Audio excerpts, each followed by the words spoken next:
साडा कल्यां जी लगदा ए ना ढोलना, असा जीना नहीं तेरे बिना ढोलना ढोलना।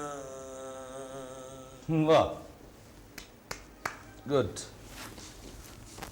Very good. वैसे तुम्हारी खुशी का राज आज तक मेरी समझ में नहीं आया हारिस। अरे उम्र कैद काट रहे हो और खुशी से निहाल रहते हो, जैसे कैद ना हुई कोई पिकनिक हो गई। ओए अनवरा, या मैं पिकनिक मनाने ही आया था बाई चॉइस। वैसे तुम्हारे बुलंद हौसले पर रश्क आता है मुझे। उम्र कैद काट रहे हो और वो भी जवानी में। अरे मेरे भाई, मेरे दोस्त, बेहतरीन साल ज़ाया हो जाते हैं। ओए मैंने कोई उम्र ज़ाया नहीं की है, इन्वेस्ट किया है, इन्वेस्ट।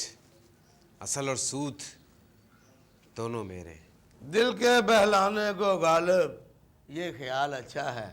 यार बाऊ, तेरी आदत बड़ी मुझे पसंद आई है। ओ तू अजाब को भी एंजॉय करता है। ओए जिस अजाब के अख्ताम पर नेमते ही नेमते, आसाइश ही आसाइश, दौलत ही दौलत होना, उसको अजाब नहीं कहना चाहिए। तौबा कर तौबा। और यार बाऊ, तू दिन दिहाड़े अजीब ख्वाब देखता है। मेरा ख्याल है तेरा पेट खराब है। जेल के डॉक्टर को बुलाऊं? ओ नहीं, तुम लोग नहीं समझोगे, नहीं समझोगे तुम लोग।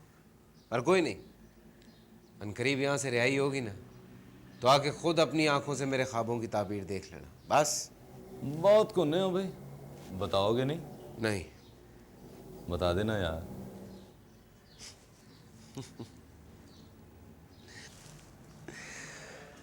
ये समझो कि इम्तिहान दे रहा हूं इस जेल के कमरे में बैठकर। यहां से निकलूंगा तो इनाम मिलेगा, ये खूबसूरत इनाम जो बरसों से मेरा मुंतज़िर है। हाय साडा कल्यां जी लगदा ई ना ढोलना, असा जीना नहीं तेरे बिना ढोलना ढोलना।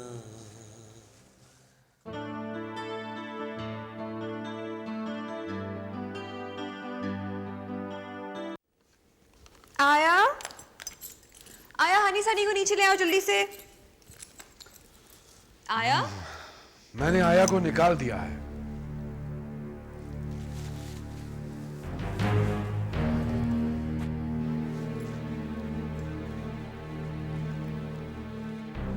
क्या क्या कहा तुमने?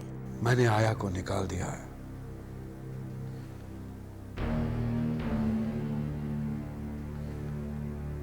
क्योंकि अब आया की जरूरत नहीं थी।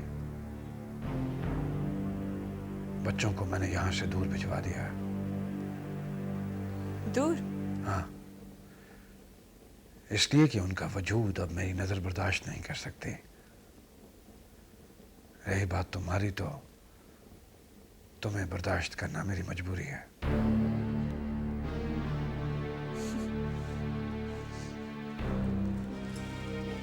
बहुत अच्छा किया तुमने। मैं भी यही सोच रही थी कि बच्चों को दूर किसी बोर्डिंग हाउस में डाल देना चाहिए, तो फिर हमारे घर का माहौल के मासूम जहनों पर क्या असर डालता होगा।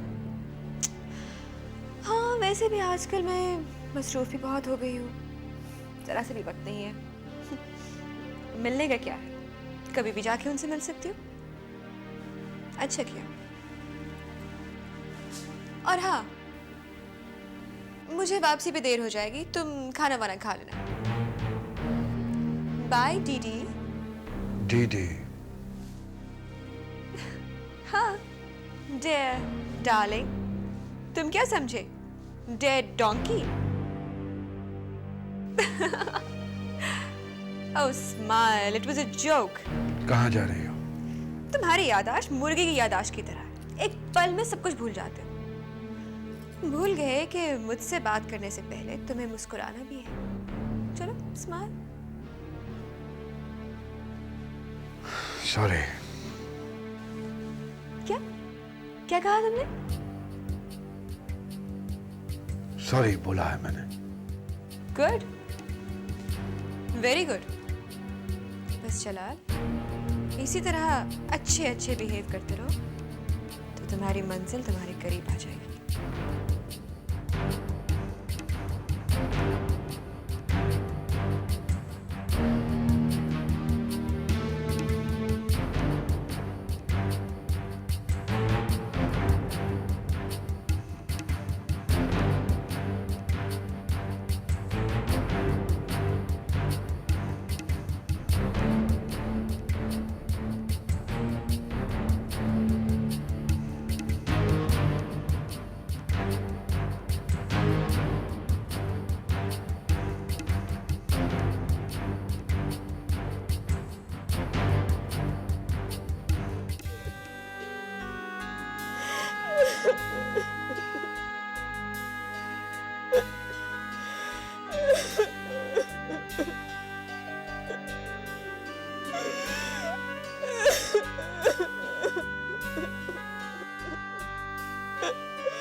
बस करो जीनत, बस करो प्लीज।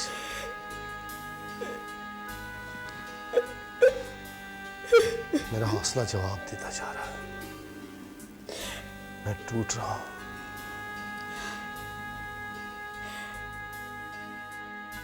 मैं टूट चुकी हूँ। मैं तुम्हें टूटने नहीं दूंगा, किसी कीमत पे भी टूटने नहीं दूंगा।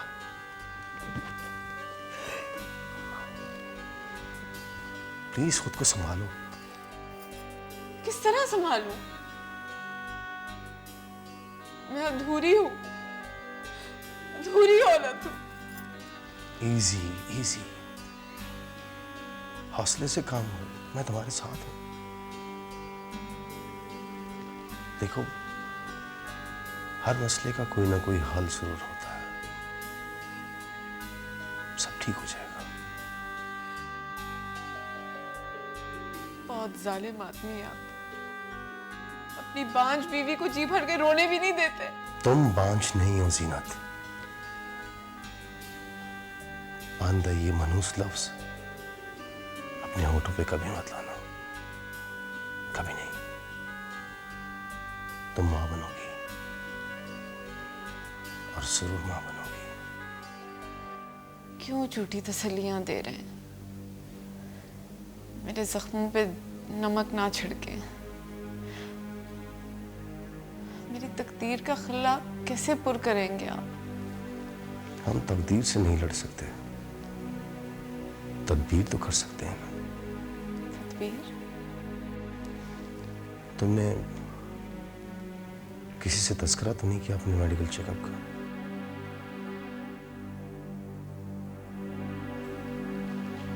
किसी को भनक भी नहीं पड़नी चाहिए कि तुम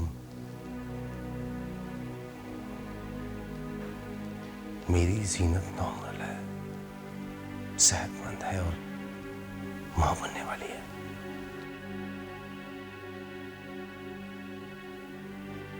हाँ।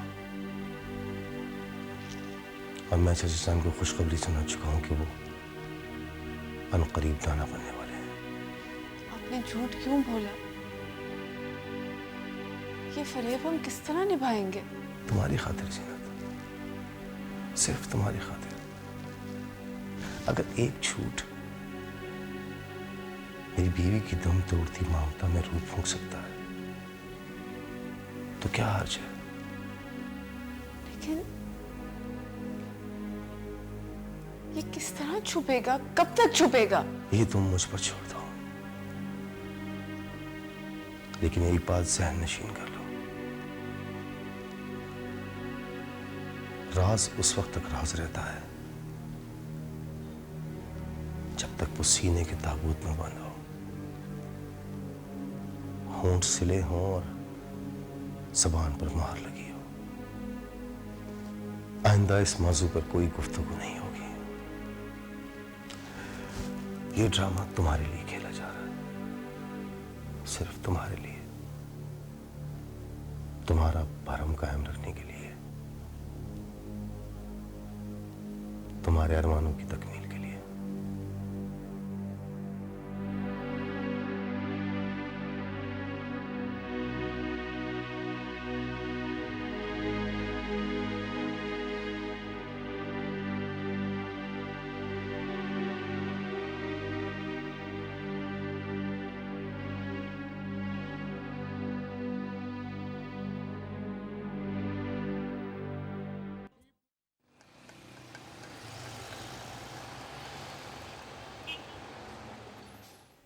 देखिए डॉक्टर साहब, मैं आपके पास इलाज के लिए आया हूँ, लेकिन आप है कि मुझसे अजीब अजीब बातें पूछ रहे हैं।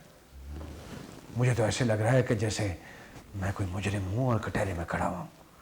अब प्लीज़ मुझे दवाएं तजवीज़ कीजिए और बस दैट्स इट। करेंगे, दवाएं भी तजवीज़ करेंगे, क्यों नहीं करेंगे। अब देखिए ना मिस्टर जलाल, मैंने आपकी बातों का बुरा नहीं मनाया, क्योंकि साइकाइट्रिस्ट के पास ऐसे ही मरीज आते हैं। Personality disorder, mood disorder. You please carry on, carry on. देखिए डॉक्टर साहब, देखिए आप अपनी कही जा रहे हैं, मेरी बात सुन नहीं रहे हैं।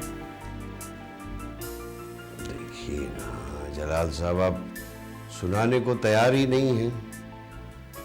अब देखिए ना, नफ्सियाती और आसाबी इलाज यूं मुमकिन तो नहीं, आपको डिटेल्स बताना पड़ेंगी, तब कहीं जाके तशखीस होगी।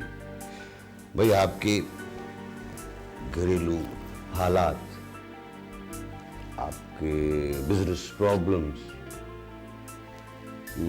आपके अज़दवाजी हालात कैसे हैं, अच्छे हैं, बुरे हैं, आपका बचपन। That is none of your business. ना, that is my business. Diagnosis और ट्रीटमेंट के लिए तफसीली केस हिस्ट्री तो जरूरी है। आप खामखा राई का पहाड़ बना रहे हैं। एक बड़ी छोटी सी मामूली सी प्रॉब्लम है। मुझे नर्वस टेंशन होते हैं, ट्रंक्लाइजर्स खाता था, सुकून आ जाता था, रिलैक्स हो जाता था मैं, लेकिन अब वो गोलियां असर नहीं कर रही हैं। नींद मुकम्मल तौर से उड़ गई है। 10-10 गोलियां खाता हूं, लेकिन वो असर नहीं करती हैं। आप काइंडली प्लीज मुझे गोलियां लिख कर दीजिए और इस किस्से को खत्म कीजिए। मिस्टर जलाल, किस्सा तो अभी शुरू ही नहीं हुआ, तो खत्म कैसे होगा। भाई आपका केस मामूली नहीं है, इसके लिए मुझे आपकी डिटेल केस हिस्ट्री जानना जरूरी है। तो वैसे भी मैं साइकाइट्रिस्ट हूँ, दवा फरोश नहीं। I'm sorry, I'm really sorry sir। मैंने आपको जितना बताना था बता दिया, that's it। Take it seriously, बीमारी खतरनाक रुख भी इख्तियार कर सकती है। देखिए, मैंने आपसे कहा कि मैं बीमार नहीं हूं। इब्ने